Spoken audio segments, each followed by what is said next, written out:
নমস্কার বন্ধুরা, রান্নাঘরে তন্দাদির ব্লগে সকলকে স্বাগত। আজ রবিবার, এর আগেও বলেছি আজকের দিনটা তো আমার মতে চলেই না। বেলা এখন 11টা, 11:30, হ্যাঁ 11:30 বাজে।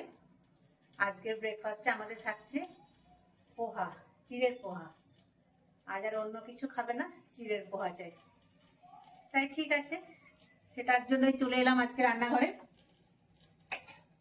চিড়ের পোহা করার জন্য আমি এখানে নিয়ে নিয়েছি চিড়ে।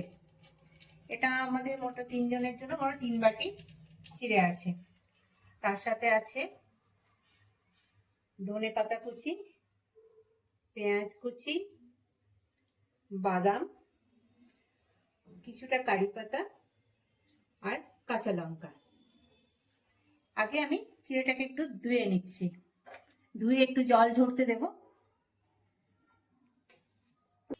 আমি ওভেন অন করে কড়াই বসিয়ে নিয়েছি, তাতে কিছুটা তেল দিয়েছি, কারণ আমাকে বাদামটা আগে ভেজে নেব। তেলটা গরম হওয়া পর্যন্ত একটু অপেক্ষা তো করতেই হবে।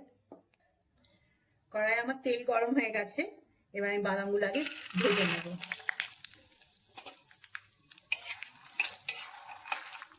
বাদামগুলো হালকা হালকা লাল হওয়া পর্যন্ত আমি ভাজবো।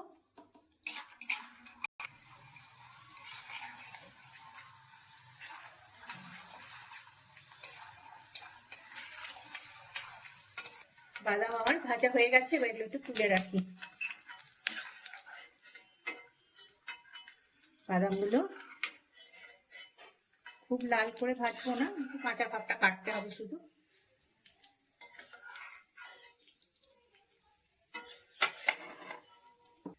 বাদামটা ভাজা হয়ে গেছে, এবার আমার এখানে সরষে আর কারি পাতা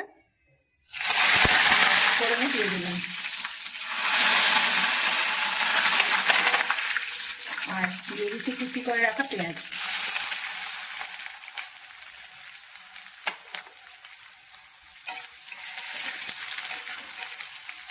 পেঁয়াজ শুধু এই একটু হালকা হালকা করে ভাজবো, খুব লাল করে ভাজবো না, কাঁচা ভাবটা শুধু কাটানোর জন্য।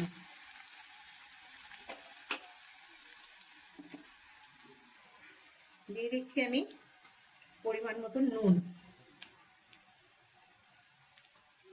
আর দেবো চিনি।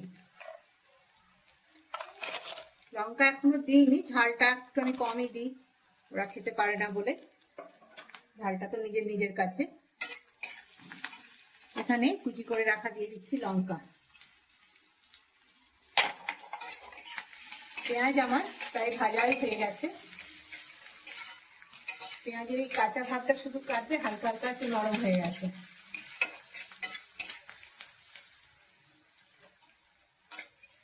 এবারে দিয়ে দিচ্ছি বাদাম।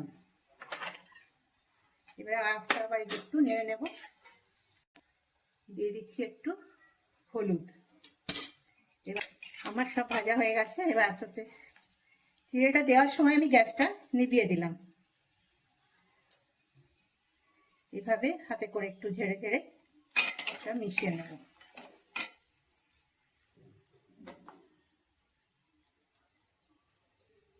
এতে কি হয়, পোহাটা খুব ঝরঝরে হয়। এভাবে একটু একটু করে ঝেড়ে ঝেড়ে চিড়েটা আমি দিয়ে দিচ্ছি কড়াইয়ে। গ্যাস কিন্তু আমার নেভানো আছে। প্রিয় একটু বাদাম খেতে বেশি ভালোবাসে বলে বাদামের ভাগটা আমার একটু বেশি দেওয়া হয়। আগে ঠান্ডা অবস্থায় খুব ভালো করে আগে মিশিয়ে নেব।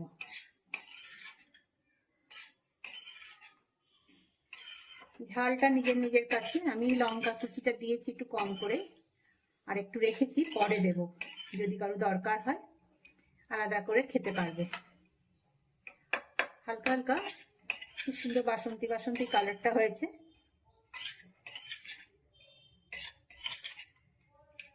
আমার সমস্ত চিড়েগুলো খুব ভালো করে মেশানো হয়ে গেছে।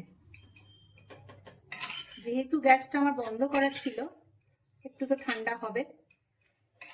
আর এই পোহা কিন্তু গরম গরম গরম গরম খাওয়া ভালো, এটা গরমটাই খেতে ভালো লাগে আর কি। এবার আমি গ্যাসটা অন করে দিচ্ছি। গ্যাসের ফ্লেমটা কমিয়ে দিলাম, দিয়ে দিচ্ছি ধনেপাতা কুচি। ধনেপাতাগুলো দিয়ে আমি আরেকটু নেড়ে দিচ্ছি, আর গ্যাস অন করে কমিয়ে দিয়েছি শুধু গরম করার জন্য।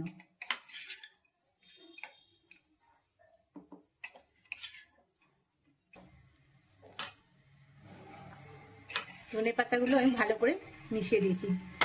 গ্যাস কিন্তু আমার কম করাই আছে। এবারে এর মধ্যে সামান্য একটু দিয়ে দেবো ম্যাগি মশলা, খুব বেশি দেব না। আর দিয়ে দেবো লেবুর রস। টক মিষ্টি খেতে হবে। গ্যাসের ফ্লেমটা একটু বাড়িয়ে দিলাম শুধু গরম করার জন্য। খুব বেশি নেড়ে দিলে কিন্তু আবার শক্ত হয়ে যাবে। ব্যাস, চিড়ের পোহা আমার তৈরি। গ্যাস আমি নিভিয়ে দিলাম। এখানে কুচি করা কিছু কাঁচা লঙ্কা আছে, ওপর থেকে আমি দিয়ে দিচ্ছি।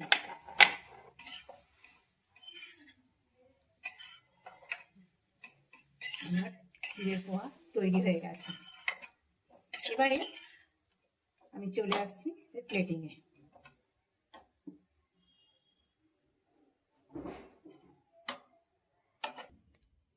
আমি প্লেটিং করে নিয়েছি। পোহা আমার তৈরি। ওপর থেকে একটু দিয়ে দিচ্ছি ভুজিয়া, যাতে খেতেও সুন্দর লাগবে আর দেখতেও ভালো লাগবে। যদি কারো না থাকে অসুবিধা নেই। তাহলে আপনার এই ভিডিওটি কেমন লাগলো? এতক্ষণ তো আপনারা সঙ্গেই ছিলেন। লাইক করবেন, শেয়ার করবেন। এই রেসিপিটি কেমন লাগলো কমেন্টে নিশ্চয়ই জানাবেন। আর নতুন নতুন আরও রেসিপি যাতে আপনাদেরকে আমি দেখাতে পারি তার জন্য সাবস্ক্রাইব করবেন। তাহলে আজ এই পর্যন্তই। সুস্থ থাকুন, ভালো থাকুন। আবার আপনাদের সাথে দেখা হবে পরবর্তী একটা ব্লগে। ধন্যবাদ।